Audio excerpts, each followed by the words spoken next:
En lo que va de las últimas décadas, el fenómeno ovni se ha convertido en un tópico cada vez más popular. Llama la atención la gran cantidad de personas a lo largo del globo que claman haber atestiguado la presencia de algún objeto en el cielo, cuya naturaleza han sido incapaces de determinar. Extraños luceros moviéndose a velocidades vertiginosas a través del cielo nocturno, o singulares cuerpos de formas particulares que flotan en el aire o se sumergen en el agua de manera extravagante a plena luz del día. Llaman todavía más la atención esas increíbles historias de personas que claman haber establecido contacto con entidades ajenas a este mundo, afirmando haber sido abducidas y transportadas a regiones del espacio exterior en aeronaves que poco o nada tienen que ver con lo hecho por el hombre. Existe una gran cantidad de misticismo y superchería respecto al tema, de eso no cabe duda. Es por ello que en esta ocasión te invito a que echemos un vistazo a la evolución del fenómeno ovni a través de los años.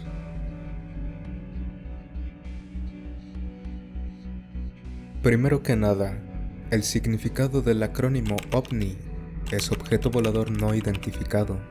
Su análogo en el idioma inglés es UFO, Unidentified Flying Object, y tal cual la propia descripción sugiere, el término ovni se refiere a cualquier objeto capaz de surcar los cielos, cuya naturaleza el observador es incapaz de determinar. No obstante, el término ovni y el concepto de formas de vida alienígenas están íntimamente vinculados en el consciente colectivo. Se llegan a considerar cuasi sinónimos. No obstante, si nos apegamos a la definición estricta del término, sabremos que no necesariamente tienen algo que ver la una con la otra, pero más adelante veremos a qué se debe esta asociación. Si nos remontamos al pasado, nos encontraremos con que los registros más antiguos que existen sobre avistamientos ovnis datan de fechas tan lejanas como el siglo antepasado. Fue durante los 1800 que los Estados Unidos experimentó su primera gran ola de avistamientos. Esto es particularmente impresionante, debido a que por aquellas fechas todavía faltaban varios años para que se dieran los primeros vuelos documentados de dirigibles y aviones. Testigos desde el norte de California hasta Canadá reportaron objetos voladores con forma de cigarro. Un avistamiento particularmente destacable fue el de noviembre de 1896, cuando una extraña luz fue divisada por múltiples testigos surcando el cielo de Sacramento. Posteriormente volvería a ser vista nuevamente, pero esta vez unas 20 millas al oeste, en el área de San Francisco. Las primeras hipótesis que surgieron entre el público general para dar explicación a estos avistamientos era que quizás se tratasen de alguna especie de artilugios creados por algún inventor. Eran muy pocas las personas que se aventuraban a afirmar que no eran algo de este mundo. Este y otros avistamientos ocurridos a finales del siglo XIX se consideran de manera oficial la evidencia más antigua que se tiene sobre avistamientos ovni. No obstante, algunos entusiastas de la ufología claman que existe evidencia mucho más antigua sobre avistamientos de objetos voladores. Sustentan su argumento en ciertas pinturas e ilustraciones de la antigüedad donde supuestamente han sido retratados estos objetos. Tal es el caso de las ilustraciones plasmadas en el Annales Lauricensis Majoris, un libro que data del siglo XVII. En ellas podemos apreciar que aparecen dos objetos con una estética de nave espacial moderna. Pese a esta especulación, se considera de manera oficial que lo que podemos ver en esta ilustración no son otra cosa que cometas o meteoritos. Pero hay un caso mucho más controversial, y este sería el de la Madonna de San Giovannino, pintada durante el Renacimiento. En este óleo sobre lienzo de autor desconocido, vemos una representación bastante típica para la época de María la Virgen con su hijo. Al fondo de la escena podemos ver claramente que hay un objeto volador, y por debajo del mismo apreciamos a una persona que lo observa atentamente. La presencia de este sujeto contemplando el artefacto denota la clara intención deliberada del artista de que la figura no pasara desapercibida, descartando así que solo se tratase de una mancha o posible imperfección sobre el lienzo. Ejemplos como estos hay muchos, pero lo cierto es que es difícil darles crédito. Como evidencia son bastante pobres. Después de todo, a lo largo de la historia, siempre hubo incontables representaciones artísticas de máquinas voladoras que en la cultura popular actual podrían interpretarse como objetos voladores no identificados. Así que estas pinturas son solo una anécdota curiosa, más que otra cosa.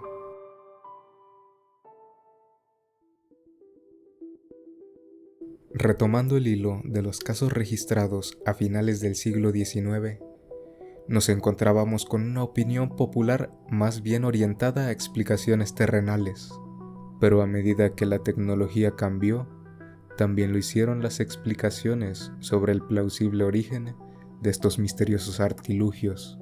Fue durante la Segunda Guerra Mundial que numerosos pilotos aliados informaron que objetos extraños seguían sus aviones. Esto generó temores de que los ovnis podrían ser armas secretas de una potencia enemiga. Sin embargo, esta hipótesis resultaba poco verosímil, por las razones más inverosímiles posibles, y es que dichos objetos poseían capacidades con creces superiores a las de los aviones convencionales. Difícilmente algo hecho por el hombre, incluso hasta la fecha, podría igualar semejantes capacidades de navegación, por lo que los investigadores de la época comenzaron a considerar la posibilidad de que los ovnis fueran de origen extraterrestre. Desde luego, semejante hipótesis fue objeto de múltiples rumores y habladurías entre el público, quienes rápidamente comenzaron a cambiar su postura sobre el origen y naturaleza de los objetos voladores. Con este cambio de pensamiento, los temores del público general también cambiaron. Pasaron de temer del poderío bélico de alguna potencia extranjera a creer que podrían ser vehículos de otro planeta, cuyos ocupantes bien podrían tener sombrías intenciones. Fue en este punto en que el concepto de ovni fue vinculado al concepto de vida alienígena. Estos nuevos temores quedaron ampliamente retratados en la cultura popular. Numerosos productos, tanto literarios como audiovisuales, tienen como argumento central a seres provenientes del espacio exterior, que tienen por objetivo ya sea exterminar a la especie humana, esclavizarla, convertirla en sujetos de prueba, conquistar la Tierra y quedarse con todos sus recursos o todas las anteriores. Este recurso narrativo es tan popular que incluso hasta día de hoy sigue siendo ampliamente explotado, donde año con año podemos ver nuevas iteraciones de este tipo de tramas, aunque eso sí, el cine ahora cuenta con el CGI y mejores efectos especiales.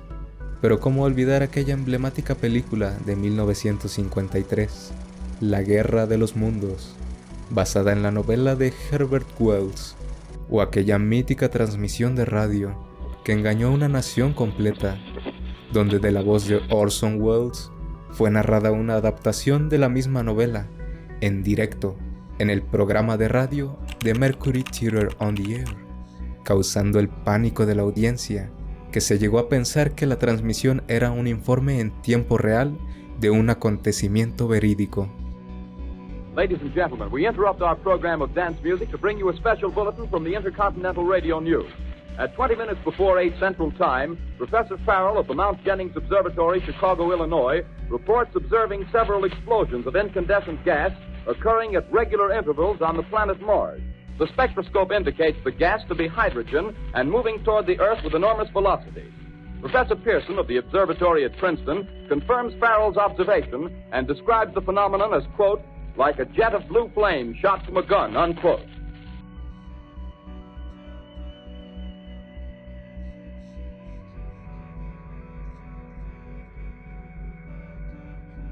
Menos de una década más tarde de este pánico alienígena de Orson Welles, sucedió el accidente ovni más afamado hasta la fecha. ese que es imposible no nombrar cuando se habla del fenómeno ovni, ni más ni menos que el caso Roswell.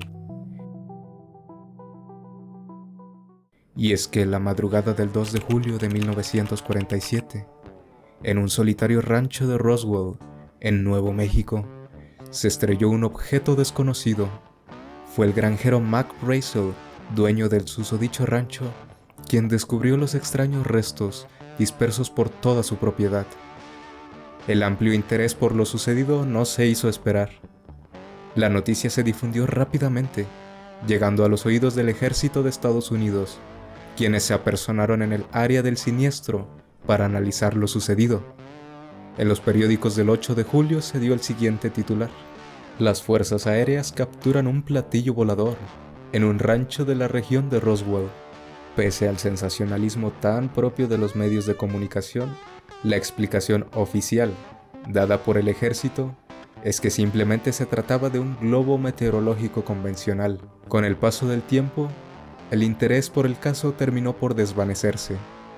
No sería sino hasta finales de 1970 que habría un renovado interés por el caso, cuando los ufólogos comenzaron a promover una variedad de teorías de conspiración cada vez más elaboradas, afirmando que una o más naves espaciales habían aterrizado y que el ejército había recuperado a los alienígenas.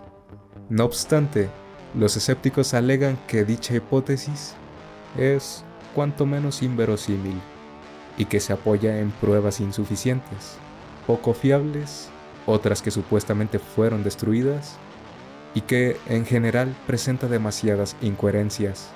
Sostienen asimismo que existen otras explicaciones a los eventos de Roswell que resultan mucho más admisibles que la hipótesis de naves extraterrestres.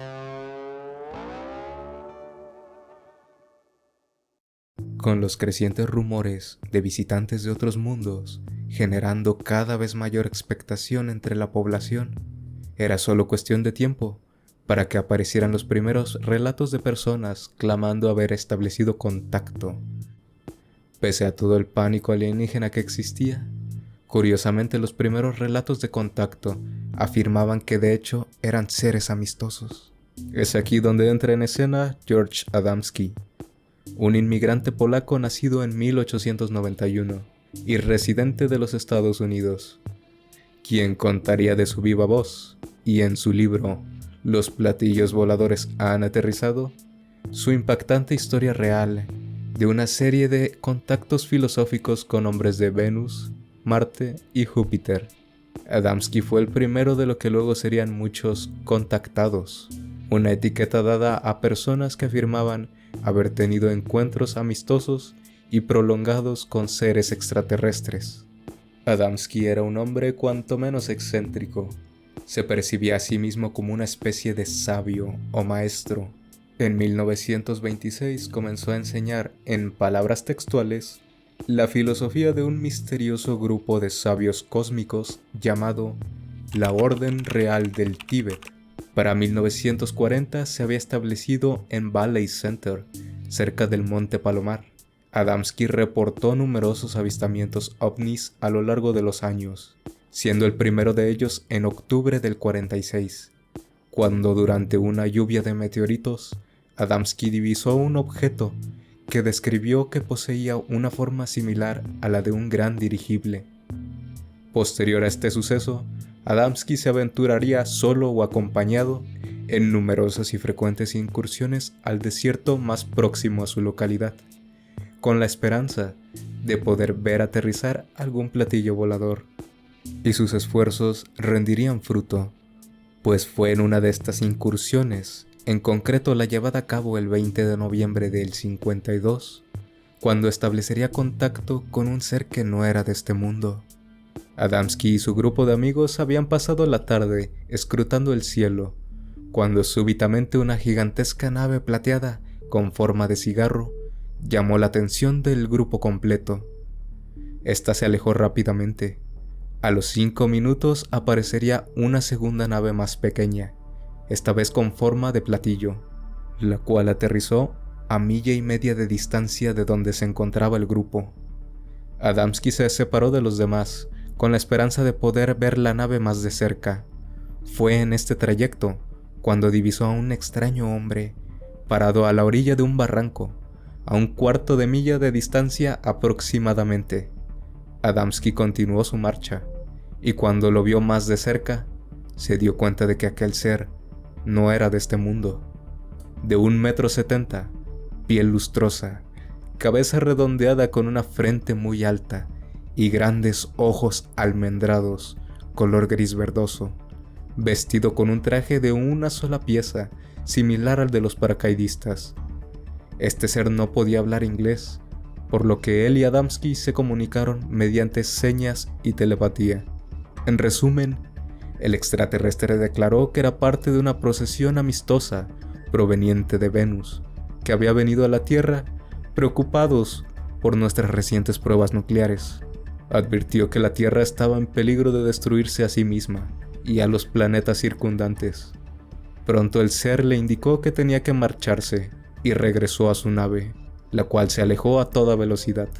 En ese momento, Adamski tomó moldes de yeso de las huellas del ser y recibió declaraciones juradas del resto del grupo, quienes afirmaron que en efecto vieron al ente y su nave en la lejanía. Haciendo un avance rápido en la historia vital de Adamski, lo que sucedió con él en años posteriores es que, bueno, se volvió loco, si no es que lo estaba ya. Sus relatos sobre sus supuestos contactos filosóficos se volvieron cada vez más inverosímiles. Habló de los seres de Venus, de Júpiter y de Marte. Sus relatos adquirieron un tinte teológico. Llegó a decir que Jesucristo era un ser de un mundo ajeno al nuestro, que había sido encarnado como un humano para enseñar a la humanidad sobre la paz y la armonía. En su narrativa establecía un paralelismo con el cristianismo. Decía que los seres que la religión cristiana conoce como demonios o ángeles caídos son en realidad alienígenas criminales que provenían de diferentes regiones del universo y que como castigo por su mal comportamiento eran desterrados a la tierra. Válgase la ironía.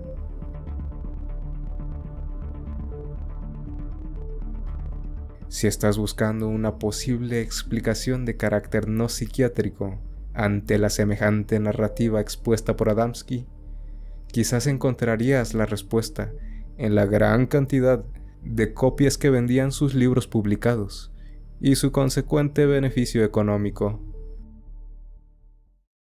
Posterior a Adamski, hubo docenas de personas que clamaban haber sido contactadas. Los relatos de estas personas eran igual o todavía más surrealistas que los del propio Adamski.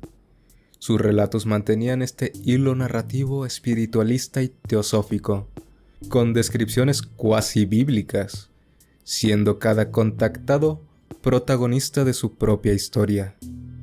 Unos se juraban elegidos para un propósito trascendental, hasta ahora desconocido, y otros juraban, ni más ni menos, haber sido puestos al tanto de que eran en realidad, ni más ni menos, que reencarnaciones de importantes figuras históricas de la Tierra o de importantes figuras históricas alienígenas.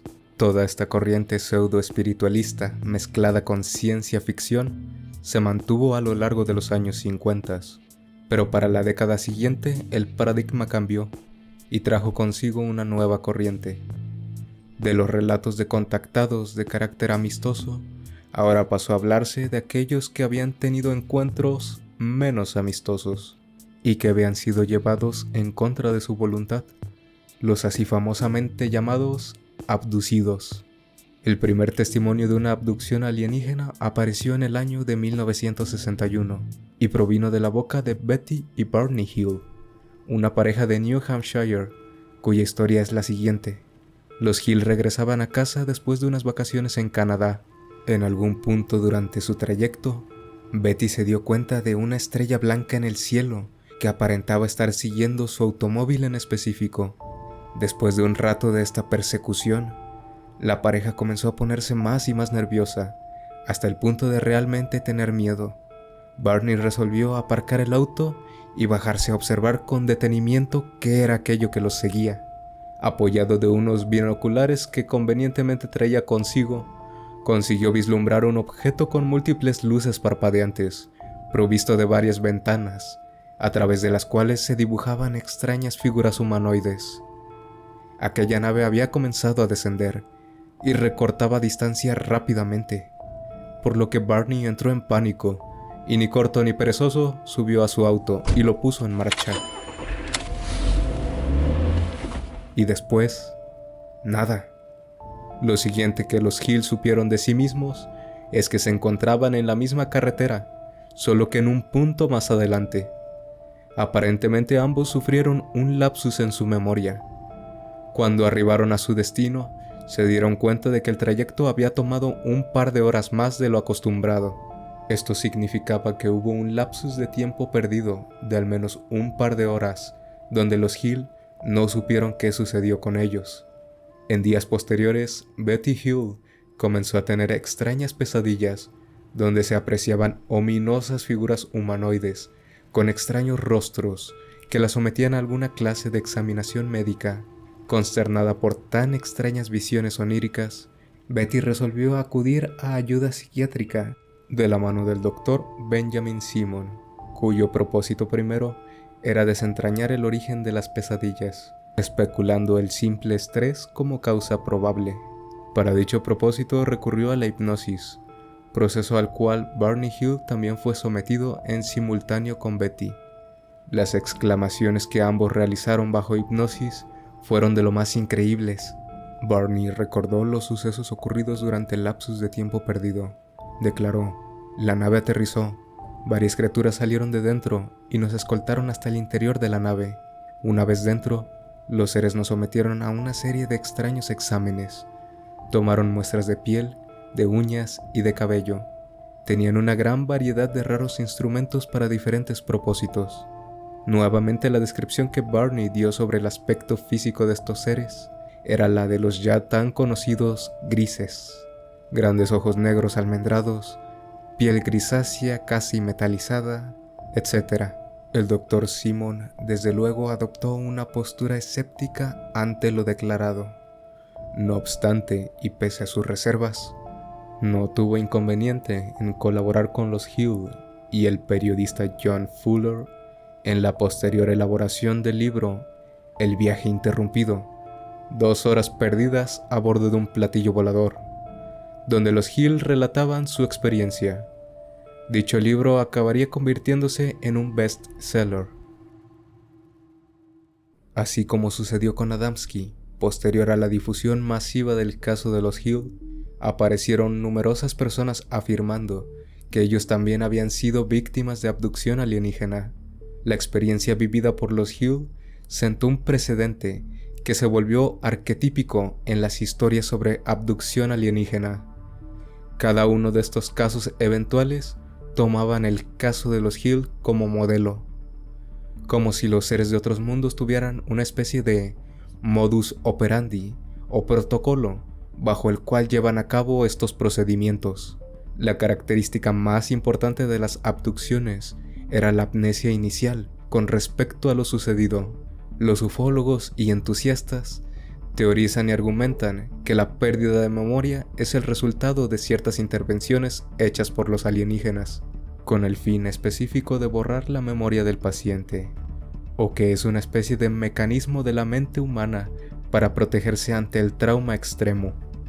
Para los años 70 y 80, la comunidad de entusiastas por el fenómeno ovni había crecido bastante, y a medida que más personas se sumaban, aparecían nuevos testimonios cada vez más bizarros y heterogéneos.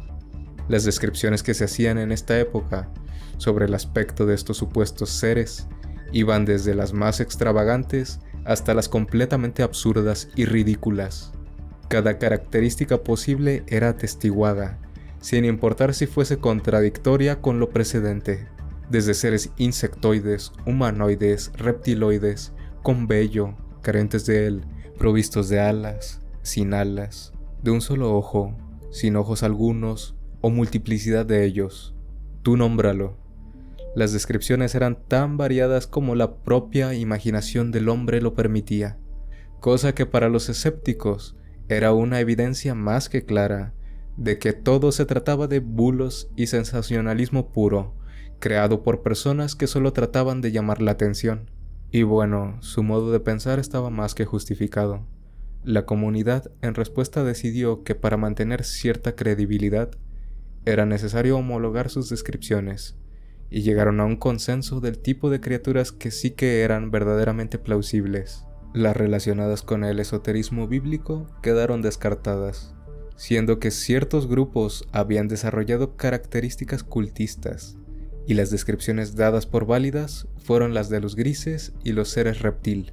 En 1993 se fundó el Programa de Investigación para Experiencias Extraordinarias, un proyecto del Centro de Psicología y Cambio Social, afiliada con la Escuela Médica de Harvard, que tuvo por objetivo el recabar y analizar historias como las que te conté. Si bien la mayoría de relatos no trascienden más allá de ser mera artificiosidad de la mente humana, eso no quiere decir que carezcan de algún tipo de valor como objeto de estudio. Es claro que existe un fuerte componente psicosocial involucrado en el movimiento del fenómeno ovni. Sin ir más lejos, prueba de ello es la íntima relación existente entre el movimiento y la ciencia ficción tan ampliamente integral en la cultura popular. Dicho esto, no es difícil imaginar por qué resulta académicamente interesante desde un punto de vista sociológico y psicológico. Y bueno, en décadas más recientes, las ya concernientes al siglo XXI, no ha cambiado mucho. La subcultura de la ufología continúa vigente hasta estos días, y a pesar de que los avances tecnológicos han traído consigo la aparición de los teléfonos inteligentes, que hacen posible que prácticamente cualquier persona traiga consigo una cámara de video de alta resolución a donde quiera que vaya, tampoco se ha conseguido mayor ni mejor evidencia fílmica o fotográfica de los extraños objetos que surcan los cielos. Pero eso sí, los pocos registros fílmicos o fotográficos considerados genuinos dan mucho que pensar. Da aún más que pensar el hecho de que el propio gobierno de los Estados Unidos se haya interesado seriamente en el tema, destinando una buena cantidad de recursos a la investigación de los objetos voladores no identificados.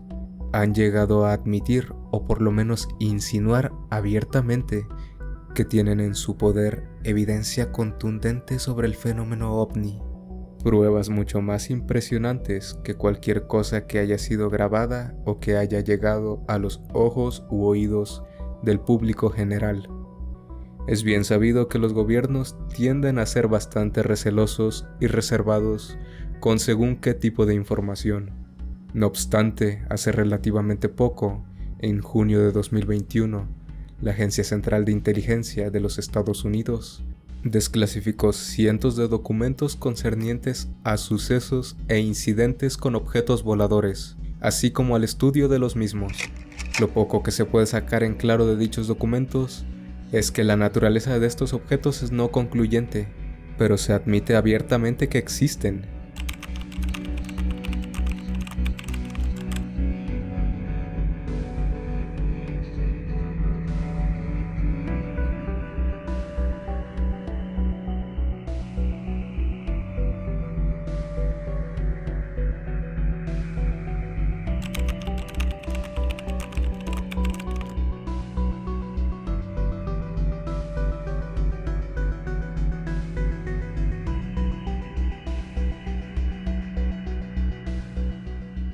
Hay algo ahí afuera.